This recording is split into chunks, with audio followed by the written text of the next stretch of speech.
5 கட்சிகளை கூட்டணி வச்சுக்கிட்டு ஒரு பொய்க்கால் குதிரையா வந்து விஜய் செயல்பட்டுக்கிட்டு இருக்காரு அப்படின்னு சொல்லிட்டு எடப்பாடி பழனிசாமி விமர்சனம் வச்சிருக்காரு. அதே போல இந்த பொய்க்கால் குதிரையுடைய ஆட்டம் வந்து சில காலங்கள் தான் அப்படின்னு சொல்லியிருக்காரு. இதை மக்கள் எப்படி பார்க்குறாங்க அப்படின்னு சொல்லிட்டு மக்கள்கிட்ட கேட்டு தெரிஞ்சுப்போம் வாங்க. ஆமாம், அவர் சொல்கிறது உண்மை. பொய்க்கால் குதிரை ஓடினுங்கிறார் அவர். எங்கள் ஆளுங்களை ஏடிஎம்கில் பாதி பேரை இது பண்ணி ஆசை வார்த்தைகளை கூப்பிட்டு நான் இது தரேன், அமைச்சர் தரேன், நான் அதை தரேன், இதை தரேன்னு சொல்லி நான் ஏமாற்றிட்டாரு. ஏமாற்றி நான் 10 வாரிய தலைவர் தரேன், அதை தரேன், இதை தரேன்னு சொல்லி எல்லாம் பண்ணி ஒரே அமகலம் பண்ணி ஏடிஎம்கே கட்சியே ஒரு வழி ஆக்கிட்டார் அவர். இவ்வளோ அமகலம் பண்ணால் என்ன, எந்த விதத்தில் நான் அதை சொல்லுவேன்? நல்லா போய் இந்த கட்சினை இந்த குதிரையினுடைய ஆட்டம்னா வந்து சில காலங்கள் தான் இன்னும் 2 மாதம் தானே ஓடும். இவங்க வண்டியே 2 மாதம் தான் ஓடும். திறமையான யாருமே இல்லை. நேற்று கூட பார்த்தீங்களா புஷி ஆனந்த் மேலே, அவர் மேலே கூட ஒரு வழக்கு ஒரு இது பண்ணிட்டார் அவர். ஏதோ ஒரு 8 கோடி இன்னும் போட்டுக்கிறாங்க. அவர் இப்போ 24 மணி நேரத்துலேயே அவரே பண்ணிட்டார் எல்லா வேலையும்.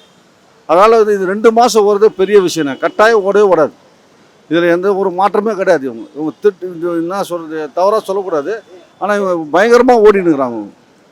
ஒருத்தர் கட்சியை உடச்சி அங்கேருந்து ஆளுங்களை இட்டுன்னு வந்து அதை 25 பேரை இட்டுன்னு வந்து இது எந்த விதத்தில் நான் சொல்லுவேன்? உனக்கு திறமை இருக்கணும், நீ இது பண்ணணும். அங்கேயும் போகிறேன், இங்கேயும் போகிறேன், எல்லாரையும் போகிறேன், நல்லா போய் இந்த கட்சி இப்படி பண்ணிடணும். இது எந்த விதத்தில் நான் சொல்லுங்கள் நீங்களே. அது உதாரணத்துக்கு அவர் ஏற்கனவே டெல்லியில் அந்த மாதிரி ஒரு ஆட்சியை பார்த்துட்டார். நல்ல குதிரையை வந்து பொய்க்கால் குதிரை மாதிரி ஆக்கி வச்சுட்டாங்க. பீகார்லேயும் பார்த்துட்டோம். அதே மாதிரி ஒரு நிலைமை இங்கே வரக்கூடாதுன்னு சொல்லிட்டு தான் அவர் பிளான் பண்ணிகிட்டு இருக்கிறாரு. மேபி பிடியூன்ற பிளானில் ஏதாவது அவங்க மனசில் வச்சுட்டு இருக்கிறாங்களான்னு சொல்லிட்டு போக போகிற தானே தெரியும். இந்த பொய்க்கால் குதிரை எப்படி நடக்கும்னு சொல்லிட்டு அந்த காட்சியை வந்து எப்படி நடக்கும்னு சொல்லிட்டு போக போக தெரியும். இன்னொரு உதாரணத்துக்கு சொல்ல போனீங்கன்னா, இந்த 10 நாளைக்கு மேலே ஆன அமைச்சரவை விரிவாக்கம் பண்ணவே இல்லை. அது நாளைக்கு என்னன்றது அந்த குதிரையினோட ஆட்டம் நாளையிலேருந்து திருப்பம் தெரிய போகுது. இன்னும் கொஞ்ச நாளைக்கு உள்ளே அமைச்சரவை வந்து விரிவாக்கம் பண்ணி அதிகாரம் வந்து செயல்படுத்தி ஆக்டிவிட்டீஸில் வந்துடணும். அந்த ஆக்ஷனில் வரலைன்னா மக்களுடைய திட்டங்கள் வந்து அப்படியே முடங்கி போயிடும். எடப்பாடி அது நாளைக்கு என்ன பண்ணுவார்ன்றது ஒன்றும் ஸ்பீடாக போன மாதிரி தெரில. அவர் உதாரணத்துக்கு ஒன்று சொன்னார், டாஸ்மாக் கடையெல்லாம் கிட்டத்தட்ட ஒரு 600க்கு மேலே மூடி இருக்குன்னு சொல்லிட்டு. சம்மந்தப்பட்ட ஊரில் சௌமியா, அன்புமணி அவங்களுடைய சொந்த ஊர்லேயே ஒரு கடையை மூடிட்டு 4 கடையை சந்து உள்ள திறந்துட்டாங்கன்னு சொல்லிட்டு ஒரு கம்ப்ளைண்ட் சொல்லிட்டு இருக்காங்க. சௌமியா, அன்புமணி சட்டசபையில் பேசினாங்க. அதே மாதிரி சென்னைக்குள்ளேயே சில இடத்துல அவசரமாக 3 இடத்துலையே டாஸ்மாக் அசோசியேஷன் மெம்பர்ஸை எதிர்ப்பு காட்டியிருக்காங்க. அது வந்து அவர் சொன்ன மாதிரி நடந்துக்கலைன்றது தான் தெரியுது. அவர் வந்து விரிவாக விசாரணை நடத்தி ஸ்பீடாக பண்ணியிருக்கணும். அதை பண்ணலை. மேலும் என்ன பண்ண போகிறான்றது போக தெரிஞ்சிட போகுது. 5 கட்சியோட கூட்டணி தான் வச்சுட்டு தான் 5 கட்சியில் நிறையா 6 கட்சிக்கு மேலே கூட்டணி வச்சு தான் பண்ணியிருக்காரு. இப்போ அது பொய்க்கால் குதிரை கரெக்டாக தான் சொல்லியிருக்காரு. சில காலம்ன்றது பெரிய டவுட்டாக இருக்குது. எதை வச்சு சில காலம்னு சொல்கிறாருன்னு தெரியலை. ஒருவேளை இந்த 5 கட்சியை ஆதரவு இந்த அமைச்சர் பதவி கேட்டுக்கிட்டு இருக்காங்க, கொடுக்குறதா ஒரு பேச்சு அடிப்படுது. அதனால் பொய்க்கால் குதிரைன்னு சொல்கிறாரா, இல்லை மேலே அண்ணன்ட்ட எதுவும் பேசுவாரா, மேலே பேசுவாரா, அதனால 6 மாதம் ஆட்சிக்கு வரலாமா, பொய்க்கால் குதிரைன்னு சொல்கிறாரோ என்னமோ தெரியலை. அவ்வளோதான். ஆச்சு 5 மாதம் பொய்க்கால் குதிரை தான் இருக்குது, அது உண்மை தான். ஆனால் அதை எடப்பாடியை சொல்கிறது கொஞ்சம் டவுட்டாக தான் இருக்குது. அவர் சொல்ல உண்மை, பட் ஆனால் அவர் சொல்கிறனால கொஞ்சம் டவுட்டாக இருக்குது. அது எதை வச்சு சொல்கிறாருன்னா எனக்கு 2 டவுட் இருக்குது. ஒன்று, உள்ள இவரே சிவி சென்மன் டீம் அனுப்பிச்சாரா, இல்லை மேலே ஐயாட்ட சொல்லி பண்ணுவாரா அப்படின்ற 2 டவுட்டு. அது பொய்க்கால் குதிரை உண்மை தான். ஆனால் அதில் இருந்து மாற்று கருத்துமே கிடையாது. பொய்க்கால் குதிரை இருக்குன்னு அவர் சொல்கிறாரு. ஆனால் ஃப்யூச்சரில் வந்து அவங்க வந்து 2/3 அதாவது 2/3 இருந்தால் தானே ஆன்டி டிஃபெக்ஷன்லாம் வராது. அந்த மாதிரி அவங்க கொண்டு வந்து அந்த கட்சியில் இணைந்துட்டாங்கன்னு சொன்னாக்கா அது வந்து ஃபுல் மெஜாரிட்டியில் அவங்களுக்கு அது வந்து ஆகிடும். அந்த மாதிரி ஆனாக்கா மேபி 5 இயர்ஸ் ஓட்டுறதுக்கு வாய்ப்பு இருக்குது. ஆனால் இவருக்கு எக்ஸ்பீரியன்ஸ் இல்லாததுனால மற்றவங்க இவருக்கு வச்சு ஏதாவது சதி பண்ணுவாங்களான்னு எனக்கு சந்தேகமாக இருக்குது. இப்போ ஆக்சுவலாக சொல்ல போனாக்கா ஏடிஎம்கே வந்து 3வது இடத்துக்கு தள்ளப்பட்டு விட்டது. இப்போ மறுபடியும் வந்து அவருக்கு எந்த அளவுக்கு செல்வாக்கு இருக்குது இப்போ பாக்கி இருக்குன்னு தெரியாது. அவர் சொல்கிறது வந்து உண்மையா இல்லையான்னு என்னால் சொல்ல முடியல. அது இல்லை, நம்மளுக்கு அது அவ்வளோ தெரியாது சார். ஏன்னு கேட்டால் நம்ம வந்து ஆட்சியில் இருக்கிறாங்க, அதனால் சொல்லக்கூடாது. என்னுடைய பொறுப்பு என்னன்னு இதுன்னா, அவ்வளோ செஞ்சு ஸ்டாலின் ஐயா அவ்வளோ செஞ்சு ஜனங்க அந்த மாதிரி பண்ணிச்சுருந்தா ரொம்ப ரொம்ப வருத்தங்கள் தெரியுங்களா. மற்றபடி வந்து இந்த எக்மோர் தொகுதி வந்து பக்கா திமுக தொகுதி, இந்த பெரம்பூர் கிரும்பு எல்லாமே இந்த தொகுதி பூரா இவங்க வந்துட்டாங்க. அதனால் வந்து மெயினாக வந்து குளத்தூரில் இரவும் பகலும் வந்து கஷ்டப்பட்டு போயிச்சார் ஐயா ஸ்டாலின் அவர். அது வரலன்றது தான் எங்களுடைய மனவேதனையை. எங்களுடைய மனவேதனையை மற்ற குளத்தூரில் செஞ்சார மக்கள் வந்து இந்த மாதிரி பண்ணிட்டாங்கன்ற மனவேதனை தான் எங்களுக்கு. ஓகேவா? இது அவங்களுடைய ஆரம்பத்திலேருந்தே ஒரு சூழ்ச்சி இருந்தது, தன்னுடைய வலைக்குள்ளே விழுமான்னு சொல்லிட்டு.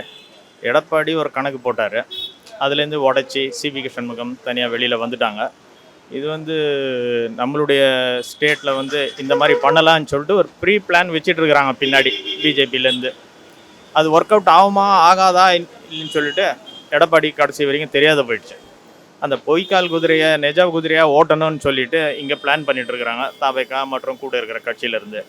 அதுக்கு ஒரு எதிர்ப்பணியாக உள்ளே இருந்து தூண்டி விட்டு வேடிக்கை பார்க்கணும்னு சொல்லிட்டு நிறைய பேருக்கு ஆசையாக வந்துடுச்சு.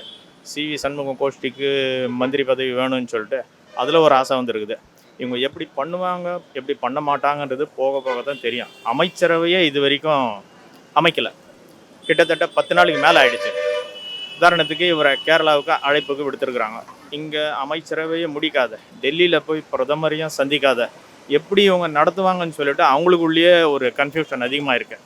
கிட்டத்தட்ட 32லேருந்து 34 அமைச்சருங்க உட்காரணும். அதிகாரம் பரவலாக்கப்படலை இன்னும். அமைச்சரவையிலேருந்து அதிகார மட்டத்தில் சில இடத்துல வேலைங்களே நடக்கலை. தினம் தினம் நம்ம நியூஸ் பார்த்துட்டு தான் இருக்கிறோம். அது எந்த அளவுக்கு ஒர்க் அவுட் ஆகும்னு சொல்லிட்டு அவங்களுக்கே தெரியல. இது எப்படி பண்ணணும்னு சொல்லிட்டு சீனியராக இருக்கிற நம்ம செங்கோட்டையன் அவர் கூட நிர்வாகத்தை பற்றி ஏற்கனவே ஆலோசனை பண்ணியிருக்காங்க. அவர் மாற்றி மாற்றி கொடுத்துருக்கலாம். சில பேர் அமைச்சர் ஆகிட்டாங்க, சில பேர் அந்த கனவுலேயே இருக்கிறாங்க. அந்த பேட்டியில் ஒரு 2-3 நாளைக்கு முன்னாடி பேட்டியில் ஒரு யூடியூப் சேனல்லையே பார்த்தேன். அதில் நிறைய வந்து எம்எல்ஏக்கும் சரி மந்திரி பதவிக்கும் தகுதி இல்லாத ஆளுங்கன்னு சொல்லிட்டு A1 அப்படின்னு சொல்லிட்டு அக்யூஸ்டுடைய பேர் சொல்லாத சில பேர் போட்டிருக்காங்க. சில பேருடைய கேரக்டரு, சில பேருடைய ஆக்டிவிட்டீஸு, எஜுகேஷன் லெவல் பார்த்திங்கன்னா நிறைய ரிமார்க் இருக்குது. அதெல்லாம் பண்ணாதே அதிகாரம் பண்ணணுமா, இவங்களெல்லாம் சேர்க்கணுமா சேர்க்கக்கூடாதான்னு சொல்லிட்டு தெரியல. அவர் மாற்றம் பண்ணல பிரதர். எங்கே மாற்றம் பண்ணியிருக்காரு? எல்லாம் ஏடிஎம்கே டிஎம்கே சேர்ந்துதான் தமிழில் விட்டு தமிழ் டிவிகேவாக இருக்குது. இங்கேருந்து போன விருதுநகர் திருமா சார், அப்புறமேல சிபிஎம் காங்கிரஸ் இவங்க கொடுத்த ஆதரவானால தானே வந்து அவர் முதலமைச்சர் உட்காந்துருக்க முடியுது. அதோட பார்த்தாம இன்னைக்கு 20 எம்எல்ஏ ஏடிஎம்கே வந்து கூப்பிட்டுருக்காரு. கிட்டத்தட்ட ஒரு 50-45 பேருக்கு மேலே 35 பேருக்கு மேலே இவங்க கொடுத்த ஆதரவான ஆட்சியாக இருக்குது.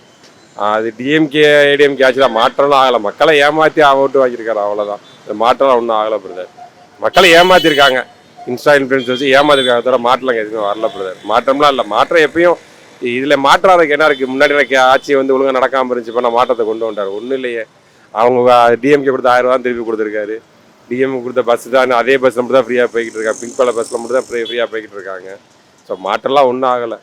மக்களை ஏமாற்றிருக்காரு. மாற்றம் தரேன் மாற்றம்லாம் எதுவும் ஆகலை பிரதர். அதே மாற்றத்தை தான், மாற்றம் ஆகலை. பொய்க்கால் குதிரை தான் அது, மாற்றம்லாம் இல்லை. பொய்க்கால் குதிரை தான். அது என்ன பொய்க்கால் குதிரை கூட சொல்ல முடியாது. எப்படி அவர் சொல்கிறது செஞ்சதுக்கப்புறம் தானே நமக்கு தெரியும். செஞ்சு காமிச்சாருன்னா நல்லது தான் தமிழ்நாட்டுக்கு. ஆனால் எல்லாருக்கும் ஒரு பயம் இருக்குது. செய்வாரா, செய்ய முடியுமா, செய்ய விடுவாங்களா, இதெல்லாம் கொஞ்சம் இருக்குது. அதுதான் புரியல எனக்கு. எப்படி போக போகுதுன்னு தெரியல. தமிழ்நாடு வந்து கடவுள் தான் காப்பாற்றணும். இது வந்து அவங்களுடைய விஷயம் ஒன்றுமே கிடையாதுண்ணே.